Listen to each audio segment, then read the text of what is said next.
Testosterone is an exogenously injected hormone your body produces naturally, which is the main driving factor for male dimorphism. Muscle growth as well as bone growth makes it ideal in terms of Looksmaxxing. Melanotan-2 is a peptide that stimulates melanocortin receptors, resulting in melagenesis and a tan. Side effects could include a bit of nausea and possibly skin cancer, also known as melanoma, although don't take my word for it and do your own research on the topic. HGH is the hormone that's most important for growth. You can probably already tell how it ended up on the list, and it doesn't only grow your bones, but it also helps in building muscle. Side effects could include diabetes type 2 or organ enlargement, also known as acromegaly, if you're not careful. Think of testosterone's big brother. It upregulates protein synthesis in a way that you can become fucking huge, and your brain might also get a little fucked. Side effects could include neurotoxicity and wanting to have sex with almost anything. GHKCO.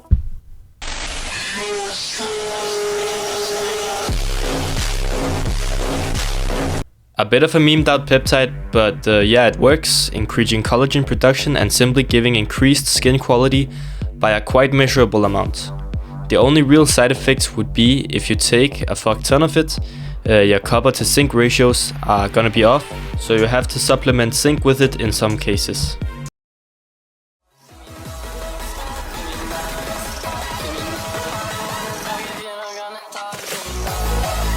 CJC+IPA, the TikTok peptides. Ipamorelin and CJC really doesn't do too much, but if you want the safest way to increase IGF-1, this would probably be it. It works by mimicking GHRH and ghrelin pathways. Side effects could include the usual HGH side effects. Tesamorelin works in the same way that CJC plus ipamorelin does. It's more potent, but is often also a little more expensive. If you had the money, I'd say just buy Tesa.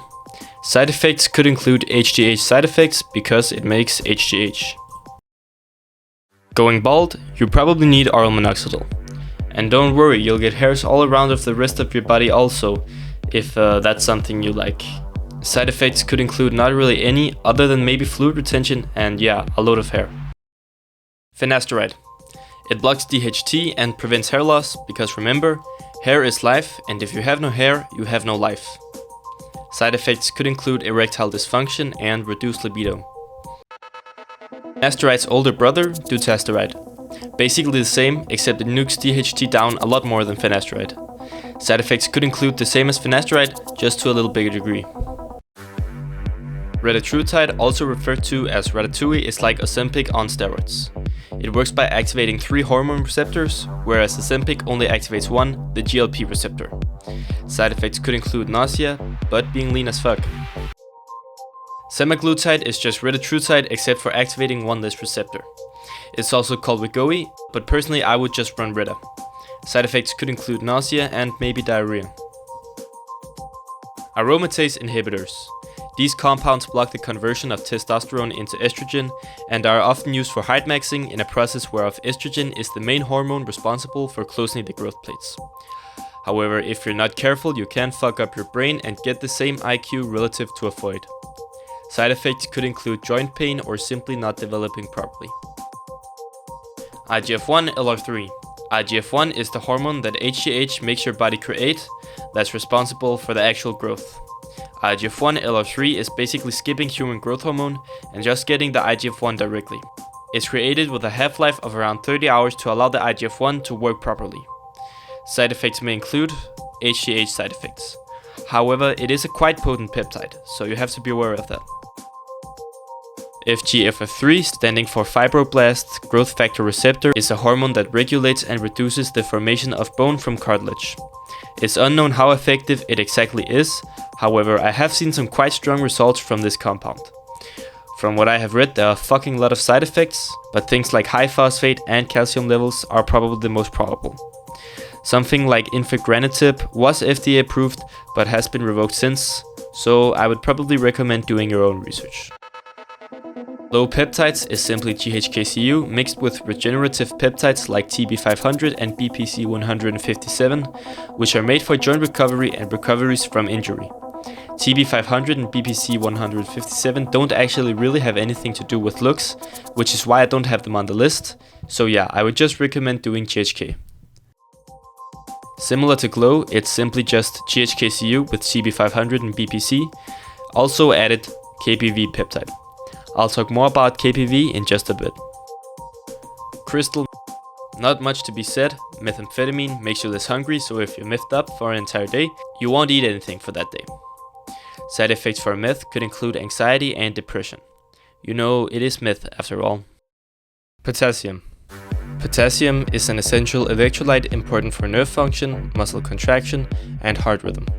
It also debloats you, accounting for the fact of you being in need of potassium because of a high sodium diet. Side effects only occur when overdosed.